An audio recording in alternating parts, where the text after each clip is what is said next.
बघा, ते कोणासोबत लढो का स्वबळावर लढो, परिणाम हा आधीच ठरलेला आहे. याचं कारण काँग्रेसने जनतेमध्ये जाणं सोडलंय. जनतेच्या आशा आकांक्षा अपेक्षापासून काँग्रेस तुटलेली आहे. काँग्रेसच्या नेतृत्वाला जमिनीवर काय चाललंय याची कल्पनाच नाहीये. ते एका अशा नंदनवनात त्या ठिकाणी बागडत असतात की ज्याच्यामध्ये अजूनही ते ईव्हीएमच्या पलीकडे जात नाही. अजूनही ते इलेक्शन कमिशनला शिव्या देतच त्या ठिकाणी आपण हारल्याचं समर्थन करतात. त्यामुळे जोपर्यंत ते जनतेत जाणार नाही, ते वेगळे लढो का कोणासोबत लढो, त्यांची अवस्था तीच राहील. उद्धवजी ठाकरे यांनी आज भूमिका मांडली, दोन भाऊ एकत्रित येत होते म्हणून तुम्ही त्यांचा बंदोबस्त केला, तुम्ही मराठी माणसाचं बंद करत नाही असं म्हणता. मला असं वाटतं की समजा मी एखादा निर्णय घेतला आणि दोन भावांना एकत्रित द्यायचा आहे, तर मी काय असा GR काढलाय दोन भावांनी एकत्रित येऊ नये असा ते GR काही मी काढलेला नाही. या उलट उद्धव ठाकरेजींच्या कार्यकाळामध्ये जो अहवाल आला होता, जो अहवाल लिहिण्यामध्ये उद्धव ठाकरेजींचा उजवा हात, त्यांचा उपनेता हा होता, ज्यांनी अहवालामध्ये लिहिलं की 1ली ते 12वी हिंदी सक्तीची करा. आणि तो अहवाल उद्धवजींनी कॅबिनेटमध्ये स्वीकारला आणि त्यानंतर नेहमीच्या पद्धतीनं घुमजाव केलं. तरी देखील आम्ही कुठलाही इगो न मानता त्या संदर्भातला निर्णय केलेला आहे. मी पुन्हा एकदा सांगतो, आम्ही निर्णय केलाय. आता कमिटी तयार केलेली आहे, समिती ठरवेल. आम्ही कुठल्या पक्षाचं हित बघणार नाही. आम्ही महाराष्ट्राच्या विद्यार्थ्यांचं हित बघू आणि विद्यार्थ्यांच्या हितात जे असेल तोच निर्णय महाराष्ट्राचं सरकार घेईल. कोणाच्याही दबावापुढे झुकणार नाही. पहिल्यांदाच भाजपचा कोकणातून पहिल्यांदा प्रदेशाध्यक्षपद म्हणजे कोकणाला पहिल्यांदाच दिलं गेले. यापुढे काही कोकणासाठी विशेष योजना किंवा विशेष काही हॅपनिंग्स कोकणामध्ये पाहायला मिळतील? निश्चितपणे कोकणामध्ये आमचा विस्तार हा गेल्या काळात अतिशय चांगल्या पद्धतीने झालेला आहे आणि विशेषतः या विस्तारामध्ये श्री रवींद्र चव्हाण यांचा एक विशेष मोलाचा वाटा राहिलेला आहे. आणि म्हणूनच मला असं वाटतं की त्यांचं काम हे केवळ कोकणापुरतं मर्यादित नाही, महाराष्ट्रातही त्यांचं काम आहे. महामंत्री म्हणून महाराष्ट्रात त्यांनी काम केलेलं आहे. कोकणामध्ये आम्हाला विस्ताराला स्कोप खूप आहे. अर्थात आमची महायुती असल्यामुळे काही ठिकाणी आम्हाला मर्यादा आहेत, काही जागा आम्हाला लढता येत नाहीत. पण आम्हाला संघटन वाढवायला तर कुठे मनाई नाही आहे. त्यामुळे कोकणातल्या कानाकोपऱ्यात आमचं संघटन उभं आहे. विजयी मोर्चा काढणार आहेत उद्धव ठाकरेंनी जाहीर केलेला आहे आणि त्या मोर्चाला राज ठाकरे देखील समर्थन देत आहेत. म्हणजे दोन भाऊ परत एकदा विजयी रॅलीच्या निमित्ताने एकत्र येत आहेत.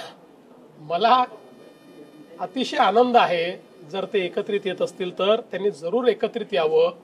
फक्त मी कालच म्हटलं, राज ठाकरे आम्हाला प्रश्न विचारतात, तोच प्रश्न त्यांनी उद्धव ठाकरेंना विचारला पाहिजे की तुमच्या काळामध्ये 1ली ते 12वी हिंदी सक्तीचा निर्णय का घेण्यात आला, हा प्रश्न कधीतरी विचारला पाहिजे.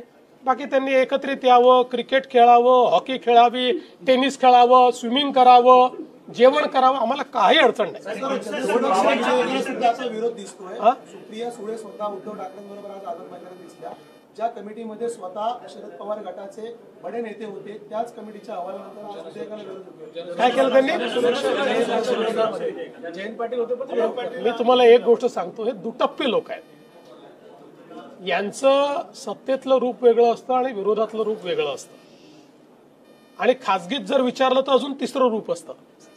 त्यामुळे ते काय म्हणतायत, हे काय म्हणतात, आम्हाला याच्याशी घेणं. आम्ही उत्तरदायी आहोत महाराष्ट्राला, महाराष्ट्राच्या जनतेला आणि भारताच्या संविधानाला.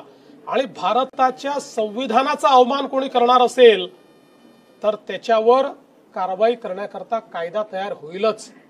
हा कायदा केवळ त्यांच्या विरोधात आहे जे भारताचं संविधान मानत नाहीत, जे या भारतामध्ये अराजकता आणत आहेत. त्या अराजकतावादी शक्तींच्या विरोधात कायदा आहे. अराजकतेला जर त्यांचा पाठिंबा असेल तर त्यांनी ते स्पष्ट करावं.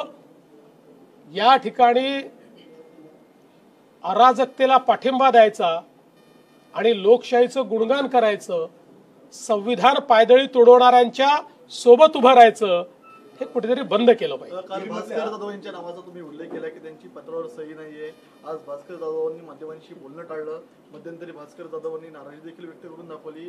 कोकणामध्ये उद्धव ठाकरे गटाला मोठं खिंडार बसताना येणाऱ्या काळात पाहायला मिळणार आहे का? मला याची कल्पना नाही. याची कल्पना आपल्याला काय भास्कर जाधवांच्या मनात आहे ते स्वतःच देऊ शकतात.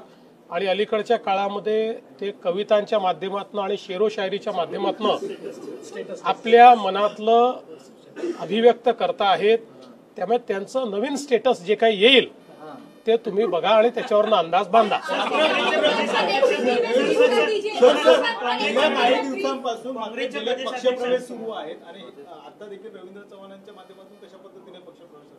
काय पक्षप्रवेश गेल्या काही दिवसांपासून कोकणात हे असं आहे की आम्हाला आमच्या पक्षाचा विस्तार करायचा आहे आणि हा विस्तार करत असताना आता विविध पक्षातनं त्या पक्षाच्या नेतृत्वावर विश्वास नसल्यामुळे किंवा त्या पक्षांमध्ये भवितव्य दिसत नसल्यामुळे काही लोक जर आमच्याकडे येत असतील तर आम्ही त्यांचं निश्चित स्वागत करू. काँग्रेसचे प्रदेशाध्यक्ष हर्षवर्धन संकपाळ असं म्हणतात की GR जे 2 काढले होते ते दोन्ही उपमुख्यमंत्र्यांना माहिती नव्हते, ते नागपूरच्या रेशीम बागेतून आले होते.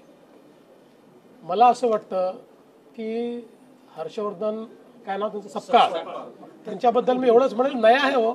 सर, बीडमध्ये अल्पवयीन मुलीवर अत्याचार झाल्याचा एक प्रकार समोर आला होता आणि खरं तर बीड बंद सुद्धा झालं होतं. 2 प्राध्यापकांना अटक सुद्धा करण्यात आली होती.